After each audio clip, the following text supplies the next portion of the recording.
terror striking London yet again, and that's how London law enforcement is describing it, as an act of terror, although this one may be different. It appears that a driver of a truck plowed into worshipers coming out of a mosque. One man is dead, others are injured. The driver in custody getting a mental health exam. And this may be an act of revenge for prior terrorist attacks on individuals in London, the use of a van, the use of knives, and so forth. So it's unclear the motive here. You're looking right now at what appears to be a mobile forensic lab that has been set up adjacent to the truck. We've seen the truck, a very large one that was used to run down worshippers at the Finsbury Park Mosque as they emerged just after midnight from Ramadan prayers. Yeah, and we have Steve Roger. He's been so great to stick with us throughout the night. He is a former member of the FBI National Joint Terrorism Task Force. Steve, you know, you brought up a really great point where you said that authorities have now taken this suspect for a mental evaluation. You said the key is mental evaluation when talking about terrorism.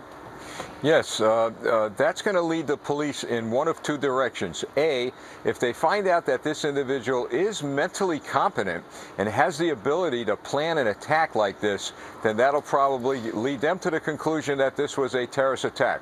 Whether it was a lone wolf attack or whether he was connected to some cell or organization, that's something the police will have to track down. But it leads you to believe that that would then be considered a terrorist act.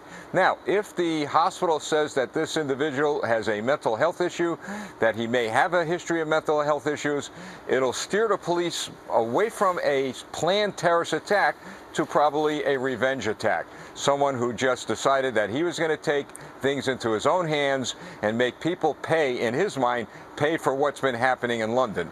And of course, that's what we don't want to see. These individuals who were run over are innocent individuals, just like the individuals who were on London Bridge and in other areas of that city.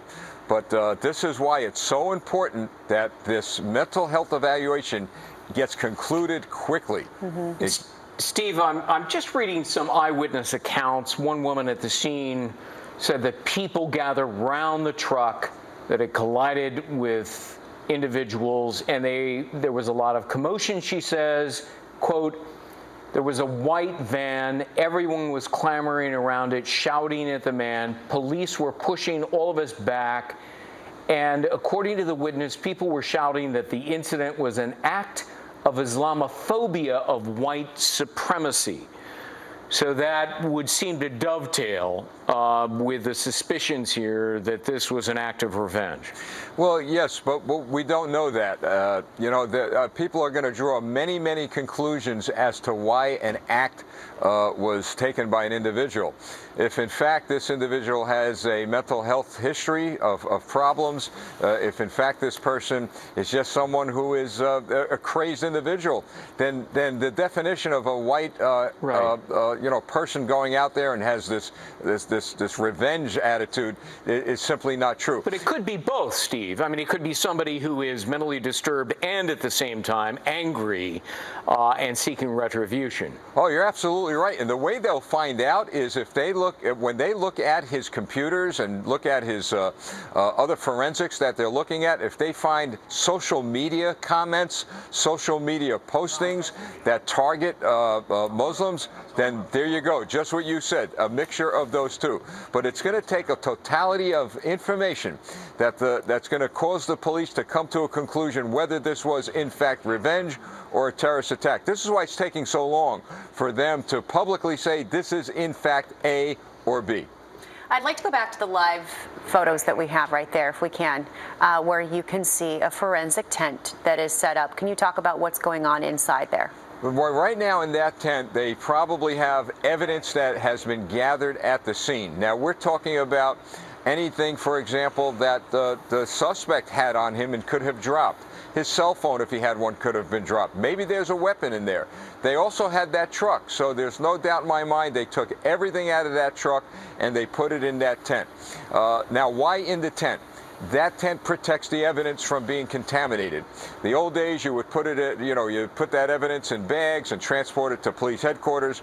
These days, you bring the lab to the scene of the crime or the scene of a possible terrorist attack, and you do all your forensics right there in that tent. And Steve, real quickly, I want to show the video where the live footage we're looking at right now. It looks like police have cordoned off a good section of that part of the city right now, and we have people over several streets over. That's where they're gathering to try to view what they can. But it almost looks like there are several, maybe possible intersections or train passes across from where all of that happened. But so as London is waking up, what are their next steps in terms of fighting what happened last night? Where are authorities going to go from here after viewing the evidence? Well, they're going to, no doubt about it, they're going to need that hospital report real quick. And that'll determine what direction they go in with regard to an investigation. That's number one. Number two, they're speaking to this individual's close friends and relatives, if there are any in the area. Where has he frequented? They're going to want to know where he worked, where did he get the van, what was in that van, and if what was in that van were any weapons or any information that leads them to believe that he was connected to a cell or directed by someone to commit this act. All this information the police are gathering right now. And then at the end of the day, they're going to come out with a conclusion. This was, in fact, a terrorist attack that was either planned and executed by himself, or he was connected to a cell and directed from someone else to commit this act.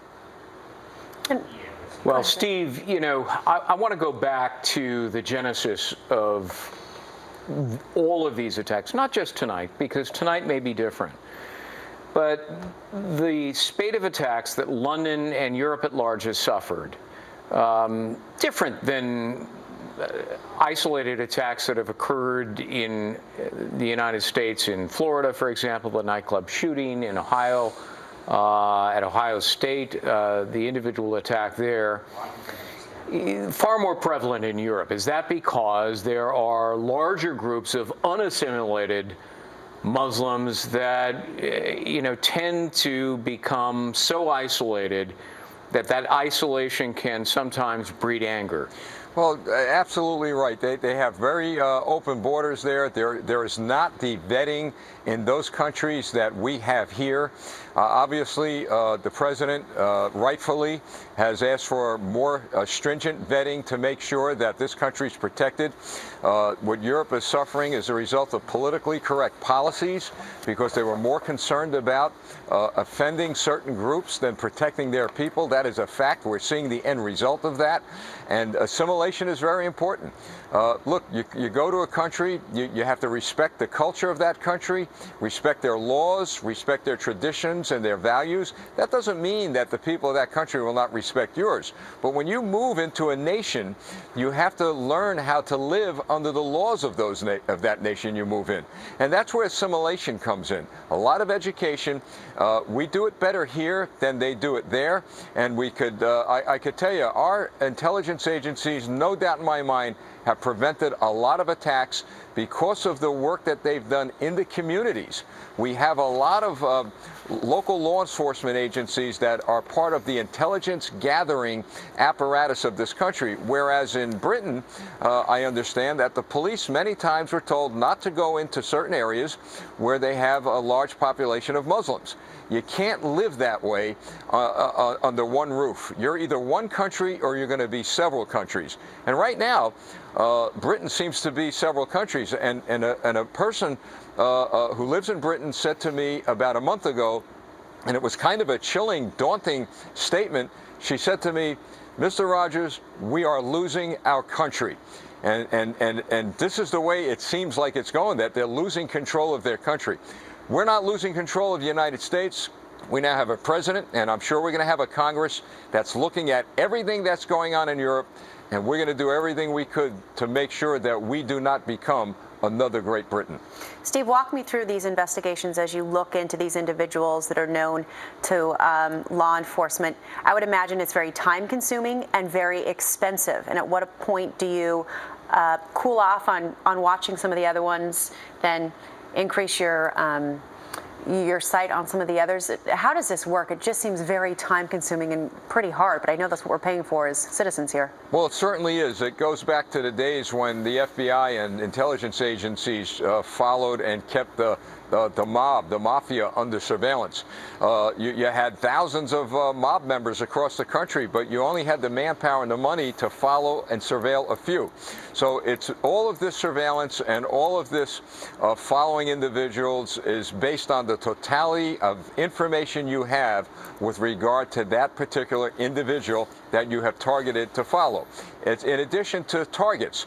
There'll be buildings, it would be mosques, it would be whatever. If you have enough information, enough evidence that leads you to believe that there are things going on in that building that are going to lead to the commission of a crime or a terrorist attack, that is your target. So you would dedicate your resources to the targets where you have the most information on, and by the way, the most credible and actionable information on. Those two words are very important because you get information every day, a lot of information on a lot of individuals. So it's up to the law enforcement to sort out what is credible, what is not credible, and what is actionable. You're looking at an aerial view now of London. The sun has come up there. But law enforcement has been processing the scene all night long, where a truck, a white truck driven by an individual 48-year-old man, plowed into worshipers near a mosque in northern London, killing at least one man, injuring 10 other people in what police are investigating as a terrorist incident, though this one may turn out to be quite different. The man was driving the vehicle, taken into custody, and then shuttled off to a hospital to be given a mental health evaluation. There's a photo of that individual, a white male, who may have been acting out in an effort to exact revenge for previous attacks. The crash occurred at a time when the Muslim mosques, and there were two of them in that neighborhood, were crowded with Muslims. The Finsbury Mosque in particular, Ramadan prayers. Muslim leaders call it a hate crime, and they have asked the public to stay calm over this. Police said the driver was detained by the crowd until police arrived, and we heard one individual say it was the imam at the mosque who pleaded with the crowd not to exact their own violence on the driver, but to hand him over to police. We'll continue to follow the events as they unfold in London. We'll be